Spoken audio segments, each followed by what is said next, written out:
이번 시간에는 전기 저항에 대해서 이야기를 해볼 거예요. 자, 지난 시간에 우리는 무엇을 이야기했냐면 전류를 이야기했습니다. 전류, I라고 하는 전류. 그 다음에 두 번째 뭘 얘기했냐면 전압을 이야기했죠. V라고 하는 전압을 이야기했어요. 전류라고 하는 건 뭘 전류라고 했어요? 이 전하의 흐름을 이야기한다. 도선이 이렇게 있으면 여기에 흐르는 전하의 흐름들을 이야기한다. 자, 마이너스가 물론 전자가 흐르긴 흐르죠. 자, 그런데 우리가 그 전체적인 전하의 흐름을 이야기하게 되는 것이고, 그때 전류의 흐름은 전지의 플러스 극에서 마이너스 극으로 그냥 흐른다고 약속하자라고 가상의 힘으로, 가상의 흐름으로 기억을 해주면 되겠습니다. 그때 전압은 뭐냐면 여기서 지금 전류가 흐르려고 하는데 전류가 나 지나가게 나 좀 세게 밀어줘 라고 하는 거예요. 그럼 여기서 전압이 걱정마 내가 밀어줄게 하면서 전압이 팡팡팡팡 얘를 밀어주는 거예요. 따라서 전압이 커지면 전류도 어떻게 되겠어요? 같이 커지겠죠. 전압이 커지면 전류도 함께 증가하겠죠. 네. 그럼 오늘 배울 저항이라는 건 뭐냐? 여러분들 저항 세력 아시죠? 저항 세력. 마찬가지예요. 저항이라는 건 이 전류의 흐름을 방해하는 애들이에요. 전류의 흐름을 방해하는 정도를 말해요. 그러면 어떤 애들이 방해하느냐? 자, 도선을 한번 그려보면요. 이게 전기 도선이라고 생각을 한번 해봅시다. 그럼 이 도선 내부에는 원자들로 되어 있어요. 왜냐하면 도선이라는 건 금속으로 되어 있잖아요. 그러면 도선이라는 건 원자로 구성되어 있고 여기를 전자들이 통과하는 거거든요. 이렇게. 그럼 전자들이 통과할 때 빈 곳을 지나가는 것이 아니라 바로 이 원자와 부딪힌단 말이지.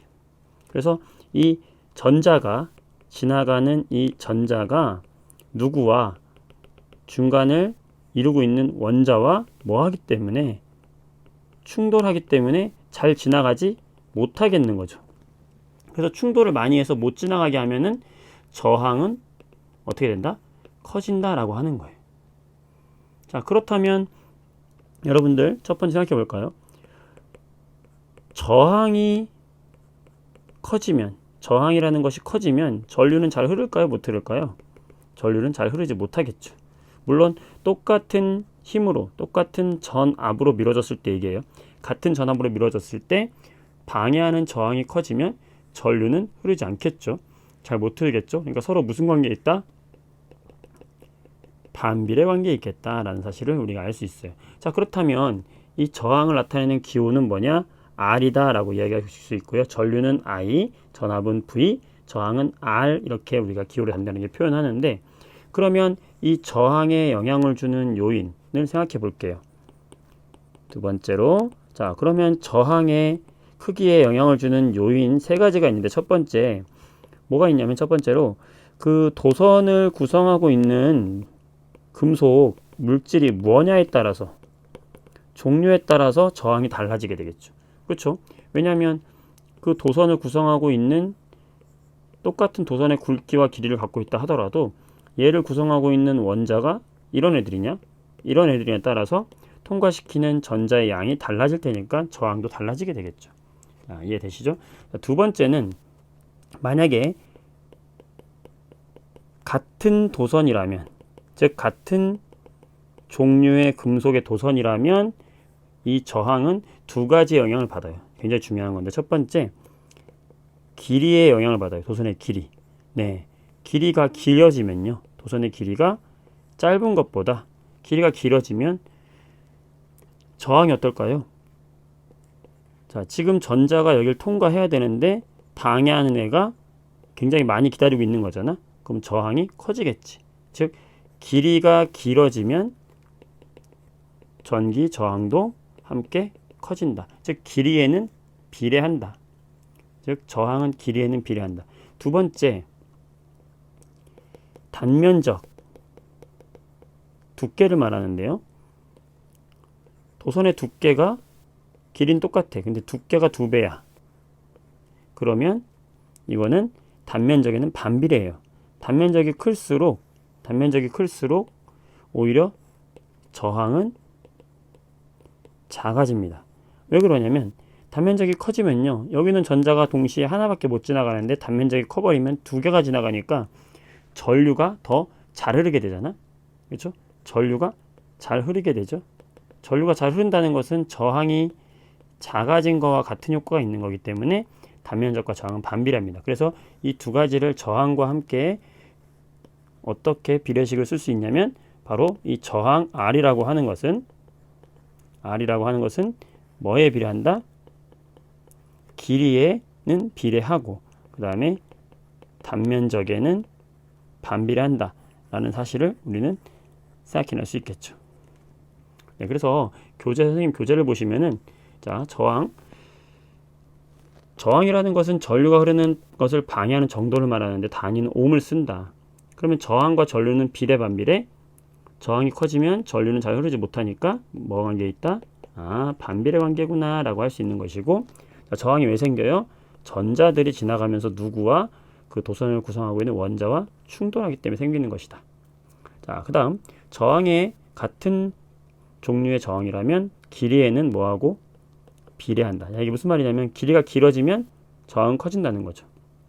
단면적에는 반비례한다는 거죠. 즉 길이가 길어지거나 단면적이 작아져야 전체 저항값은 커진다라는 거죠. 자, 이것을 다시 어떻게 저항은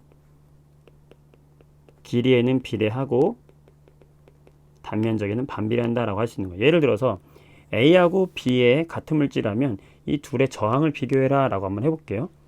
그러면 A의 저항은 우리가 A의 저항을 RA라고 해보면 이 RA는 결국에 단면적 1제곱미리분의 1m, 그러니까 단면적이 1이고 길이가 1이라고 쳤다면 RB 같은 경우에는 단면적이 3이고 길이가 2가 되니까 RB는 A에 비해서 3분의 2배, 저항이 3분의 2배만큼 밖에 안 된다. 그러니까 저항은 A가 더 크다라고 말할 수 있는 거죠. 단면적분의 길이를 비교해보면 되는 거예요. 자, 아시겠죠? 자, 그러면 이제 우리는 굉장히 중요한 걸 알게 된 거예요. 뭘 알게 됐냐면 지금 이렇게 이야기하면서 우리는 무엇을 이해하게 됐냐? 바로 전류라고 하는 거. 자, 전류는 기호로 I, 전압이라고 하는 거 기호로 V, 저항이라고 하는 거 기호로 R. 자, 이 셋의 관계를 우리는 이해할 수 있게 되는 거죠. 자, 왜냐하면 전류라고 하는 것은 전압과는 지금 방금 비례한다고 했고요. 그 다음에 전류는 저항에는 반비례한다고 했고요. 같은 전류가 흐르려면 밀어주는 애가 세야 되겠지. 저항이 커지면요. 자, 그래서 따라서 전압과 저항도 이런 비례 관계가 있어요. 자, 이 세 가지를 하나로 묶으면 어떤 식이 나오냐면 I라고 하는 이 전류는 저항에는 반비례하고 전압에는 비례한다 라고 하는 이 관계가 나오게 됩니다. 그래서 I는 R분의 V라는 관계가 나오고, 얘를 식으로 바꿨으면 V에 관한 식으로 쓰면 어떻게 될까요? IR이 되겠고, R에 관한 식으로 또 바꿀 수 있겠죠? 그럼 R은 I분의 V가 되겠죠? 이 세 가지 식이 전부 다 똑같은 식이에요. 같은 식이죠. 같은 식. 이 세 가지를 묶어서 우리는 이렇게도 쓰기도 합니다. 이렇게 기억하면 편해요. 자, 영웅을 생각해 보세요. 영웅. 자, 헬멧이 있는데 헬멧에 빅토리가 써 있어요. V, 그 다음에 전류 I, R, VIR 이런 관계가 있다. 여러분들 거속시 많이 생각했을 거예요. 이게 바로 뭐냐면 전압, 전류, 저항의 관계를 표현한 이 식이다라는 거죠. 그래서 이거를 우리가 뭐라고 하냐면 ohm의 법칙이다 라고 이야기하는 거예요. ohm의 법칙이 별거 없어요.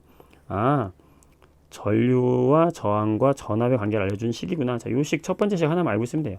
I는 R분의 V. 자, 이거 어렵다 그러면 이 헬멧에다가 V를 찍고 VIR 이렇게 이 식으로 외워주면 됩니다. V는 I 곱하기 R, I는 R분의 V, R은 I분의 V. 똑같은 식이 되는 겁니다. 자, 이게 바로 ohm의 법칙. 자, 이번 시간은 많은 걸 했죠. 저항, 그 다음에 전류, 전압의 관계까지 해봤어요. 수고했습니다. 여기 개정 교재를 보게 되면 그래서 ohm의 법칙은 어떻게 표현하면 좋겠다? I는 R분의 V, 전류는 전압에 비례하고 저항에는 반비례한다. V는 IR이라는 식으로 바꿀 수 있고 R 역시 I분의 V라는 식으로 바꿀 수 있다. 그러니까 우리가 이 전류, 전압, 저항 이 세 가지 중에서 두 가지만 알려주면 나머지 하나는 전압과 저항을 안다? 그러면 이 전류 값을 알게 되는 거죠. 이 식에 의해서. 자, 그래서 전류와 전압의 관계를 그래프로 해보면 밀어주는 힘이 세다. 그러면 잘 흐르겠죠? 비례한다. 방해하는 놈이 세다. 근데 전류가 똑같이 일정하게 흘러야 돼. 그러면 뒤에서 밀어주는 전압도 같이 세져야 되겠죠. 밀어주는 힘이 똑같다. 그럼 저항이 커지면 흐르는 전류는 약해지겠지. 자, 이 세 가지 관계를 표현한 식이다 라고 생각하면 되겠어요. 자, 여기까지 함께 기억해 보겠습니다. 수고했습니다.